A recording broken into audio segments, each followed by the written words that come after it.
Tarikib dan daya lekat membuat tarian menyata pada lembaran tidak terlihat. Guratan tipis dan dalam membentuk alur bermakna bagi jiwa yang mendengar.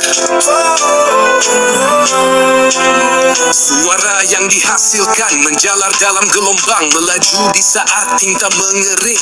Pena bukan sebagai senjata, di mana suara lengkingannya diperangkap batasan bunyi. Makna berbaris rapi dalam untayan kata, dibaca dalam celah warna tanpa cahaya. Gelap layaknya kopi hitam yang kental, seduh dan cecap rasa pahit kopi bertambah. Getaran itu menjalar dalam udara, menerpa dan menempel jalan pikir tanpa bentuk. Sadar benda bukan senjata dan tinta memakna tiada pada alur bisu suara.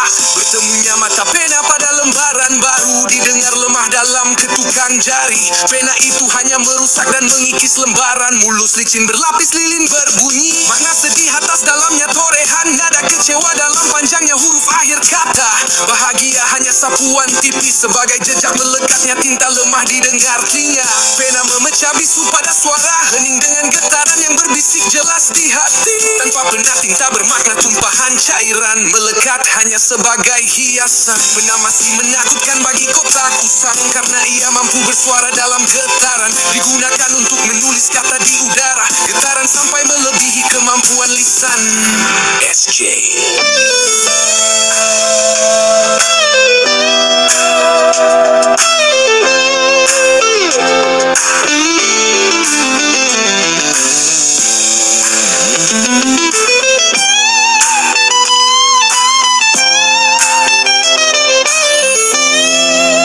Makna berbaris rapi dalam untayan kata, dibaca dalam celah warna tanpa cahaya.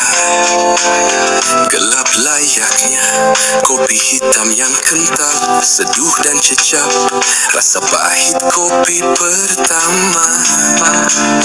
Getaran itu menjalar dalam udara, menerpa dan menempel di jalan pikir tanpa bentuk. Sadar pena bukan senjata dan tinta memakna tiada pada alur bisu suara.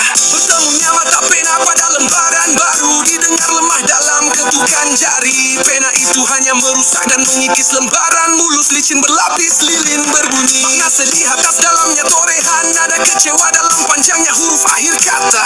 Bahagia hanya sapuan tipis sebagai jejak melekatnya tinta lemah didengar telinga. Pena memecah bisu pada suara hening dengan getaran yang berbisik jelas di hati. Tanpa pena tinta bermakna tumpahan cairan, melekat hanya sebagai hiasan. Pena masih menakutkan bagi kotak usang, karena ia mampu bersuara dalam getaran. Digunakan untuk menulis kata di udara, getaran sampai melebihi kemampuan lisan. SJ.